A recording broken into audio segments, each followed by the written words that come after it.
တဲရဲမှာရည်နွေးချင်းလေးနဲ့စိတ်ရက်မင်းစည်းစိမ်ခံစားနေခဲ့တဲ့မောင်တစ်ဇော်ထွန်းနဲ့အောင်မှုတို့၃ယောက်ဒီနေ့ကတော့အေးစီးပဲ အေးစီးပါပဲ မောင်တစ်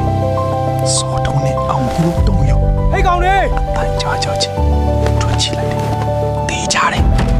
ဒါတာဝါရဲ့အတန်မင်း တင်းချိုင်းကုန်းကိုဖျက်ပြီးရွာဘက်ဖုံတထောင်းထောင်းထအောင်ပြေးဝင်သွားတဲ့တာဝါရဲ့ကြောပြင်ကိုပဲမြင်လိုက်ရတော့တယ် ပြားသွားပြီအကုန်လုံးပြားသွားပြီ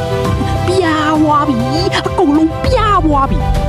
ပြားသွားပြီအကုန်လုံးပြားသွားပြီတင်းချိုင်းကုန်းကနေအဲ့လိုကစုံပေါက်ပြေးလာရင်ကစမားနဂိုးတရွာလုံးကိုလက်ဖြတ်သွားအောင်အော်ပစ်နိုင်လို့ဆိုလို့ဒီရွာမှာတာဝါတယောက်ပဲရှိအေးကတော့တာဝါတယောက်တုတ်တိုင်ကျောင်းဘက်ကပြန်လာတာပဲဖြစ်ရမယ်